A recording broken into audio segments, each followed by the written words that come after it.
പരിശുദ്ധ പരമ ദിവ്യകാരുണ്യത്തിന് എന്നേരവും ആരാധനയും സ്തുതിയും പുകഴ്ചയും ഉണ്ടായിരിക്കണം.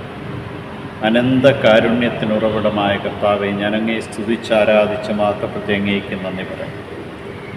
ദൈവമേ, ഞങ്ങളെ പുനരുദ്ധരിക്കുകയും അങ്ങയുടെ പ്രകാശിക്കുകയും ഞങ്ങൾ രക്ഷപ്പെടുകയും ചെയ്യട്ടെ എന്ന സങ്കീർത്തന വചനങ്ങളെ ഞങ്ങൾ ഓർക്കും. കർത്താവെ, ഞങ്ങളെ പുനരുദ്ധരിക്കണം.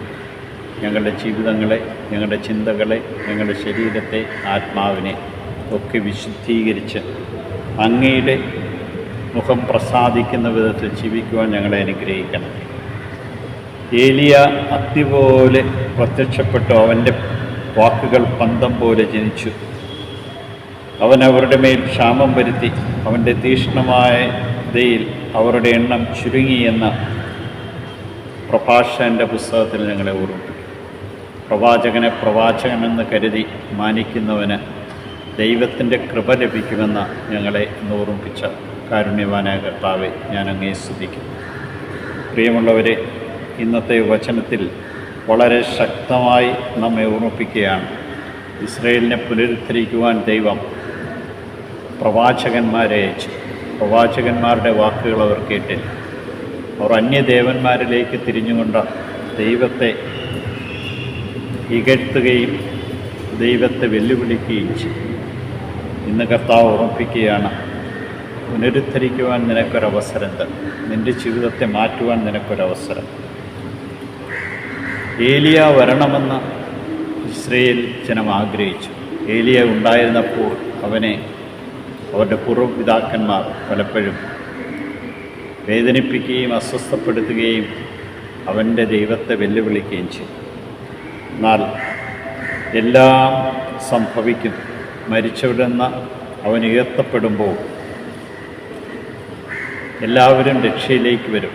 അതിന് മുന്നോടിയായി ഏലിയ വരണമെന്ന് അവർ ആഗ്രഹിച്ചു. എന്നാൽ കർത്താവ് പറയാണ്, ഏലിയ വന്നു. എന്നാൽ ഏലിയായോട് നിങ്ങൾ എന്തെല്ലാം ചെയ്തുവെന്ന് നിങ്ങൾ അറിയണം. അവനെ പീഡിപ്പിക്കുകയും കൊലപ്പെടുത്തുകയും ചെയ്തു. താനും പീഡിപ്പിക്കപ്പെടുവാൻ പോകുന്നുവെന്ന് കർത്താവ് ഓർമ്മിപ്പിക്കും.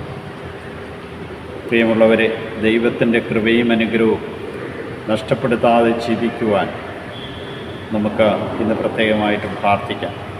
സ്നാപയോഹന്നാനെന്ന് ഏലിയ പ്രവാചകനോട് സമാനത കണ്ട് മരിച്ചുപോയ ഏലിയ തിരിച്ചു വന്നു എന്ന് ജനം സംശയിക്കും. യേശുക്രിസ്തു ജീവിച്ചിരുന്ന കാലഘട്ടത്തിൽ ഏലിയ വീണ്ടും വരുമെന്ന് ഉറപ്പായി അവർ വിശ്വസിച്ചു.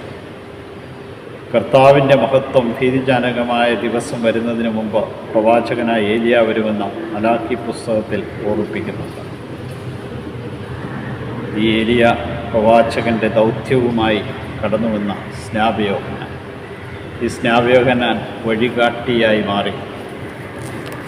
മുന്നോടിയായി വന്നുകൊണ്ട് അവിടുത്തെ നമുക്ക് ചൂണ്ടിക്കാണിച്ചു. ഈ രക്ഷകനെ സ്വീകരിച്ച് അവിടുത്തെ കൃപകളാൽ നിറയുന്നതിന് വേണ്ടി പ്രാർത്ഥിക്കാം. അഭിഷിക്തർക്കെതിരെ പാപം ചെയ്തുകൊണ്ട് പകർച്ച നേരിടുന്ന എല്ലാ കുടുംബങ്ങളെയും സമർപ്പിക്കാം. രോഗങ്ങൾ, ദുരിതങ്ങൾ, ശാപങ്ങൾ പേറി കഴിയുന്ന വ്യക്തികളെയും കുടുംബങ്ങളെയും ഇന്ന് വിശുദ്ധീകരിച്ചുകൊണ്ട് രക്ഷകൻ്റെ വരവിൽ അവരോരോരുത്തരും രക്ഷയിലേക്ക് കടന്നു വരുവാൻ തക്കവിധം അനുഗ്രഹിക്കണമേ എന്ന് പ്രാർത്ഥിച്ചുകൊണ്ട് നമുക്ക് അവിടുത്തെ ആരാധിച്ച് സൂചിച്ച് മാത്രപ്പെടാം. ഹല്ലേലൂയ, ഹല്ലേലൂയ, ഹല്ലേലൂയ, ഹല്ലേലൂയ. യേശുവേ നന്ദി, യേശുവേ സ്തുതി, യേശുവേ ആരാധന. ഈ ദിവസത്തെ സമ്പൂർണ്ണമായിട്ടും സമർപ്പിച്ചുകൊണ്ട് നിൻ്റെ കൃപകൾക്കായി പ്രാർത്ഥിക്കും. നിത്യം പിതാവും പുത്രനും പരിശുദ്ധാത്മാ സർവേശ്വര ആമേൻ. ഈശോയെ നന്ദി, ഈശോയെ സ്തുതി, ഈശോയെ ആരാധന.